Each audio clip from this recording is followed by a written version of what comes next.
इथे फक्त दागिने नाही तर पिढ्यानपिढ्यांचा विश्वास मिळतो. परंपरेची झळाळी आणि विश्वासाची खात्री.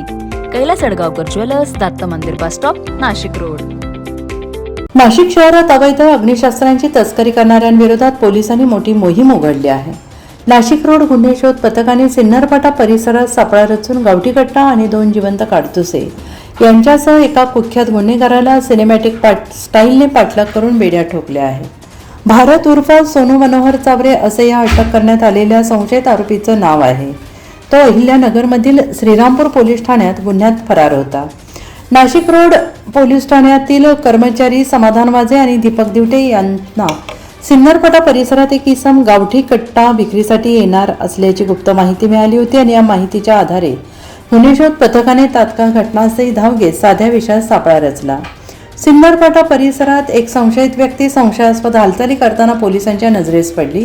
पोलिसांनी त्याला पकडण्याचा प्रयत्न करताच त्याने पळ काढला. मात्र दबा धरून बसलेल्या पथकाने फिल्मी स्टाईलने पाठलाग करत त्याला शिताफीने ताब्यात घेतलं. 31,000चा मुद्देमाल जप्त करून पोलिसांनी आरोपीची अंगझडती घेतली असता त्याच्याकडून एक देशी बनावटीचे मॅगझिनसह पिस्तूल, गावठी कट्टा, 2 जिवंत काडतुसे असा 31,000 रुपये किमतीचा मुद्देमाल जप्त करण्यात आला आहे. संशयिताविरोधात नाशिक रोड पोलीस ठाण्यात आर्म्स ॲक्टनुसार गुन्हा दाखल करण्यात आलेला आहे. पोलीस उपनिरीक्षक नितीन भामरे या प्रकरणाचा पुढील तपास करत आहेत आणि याबाबत वरिष्ठ पोलीस निरीक्षक जितेंद्र सपकाळे यांनी माहिती दिली. माननीय पोलीस आयुक्त श्री संदीपजी कर्णिक सर, तसेच पोलीस उपायुक्त श्री किशोरजी काळे सर, सहाय्यक पोलीस आयुक्त अजिता शिंदे मॅडम यांनी हद्दीमध्ये शस्त्र अधिनियमांतर्गत कारवाई करण्याचे निर्देश दिलेले आहे. त्याप्रमाणे गोपनीय अंमलदारांना सुद्धा सूचना दिलेल्या आहेत. जर हद्दीमध्ये कोणी बेकायदेशीर शस्त्र बाळगत असेल तर पोलिसांना माहिती द्या आणि त्याप्रमाणे आम्ही कारवाई करू.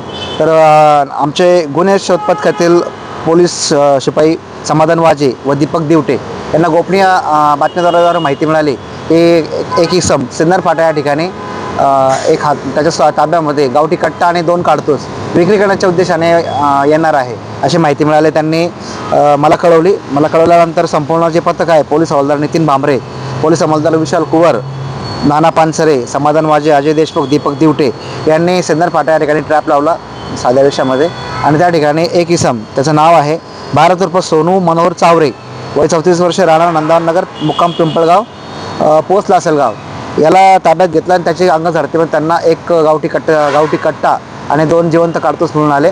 त्याच्याकडे चौकशी केली असता तो विक्री करण्याच्या उद्देशाने त्या ठिकाणी आलेला होता.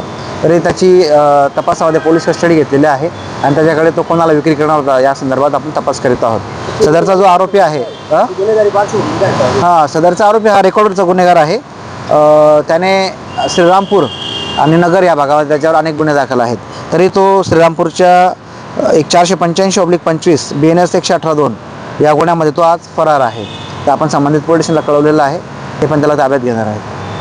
ही कारवाई पोलीस आयुक्त संदीप कर्णिक, पोलीस उपायुक्त किशोर काळे, सहाय्यक पोलीस आयुक्त अद्विता शिंदे यांच्या मार्गदर्शनाखाली वरिष्ठ पोलीस निरीक्षक जितेंद्र सपकाळे, पोलीस निरीक्षक अतुल चौधरी, भुवनेश्वर घनदाट, सहाय्यक पोलीस निरीक्षक प्रवीण सूर्यवंशी, नितीन भामरे, विशाल कुमार, नाना पानसरे, अजय देशमुख, समाधान वाजे, दीपक दिवटे यांच्या पथकाने केली आहे. NCN न्यूजसाठी रोहन दनी, नाशिक.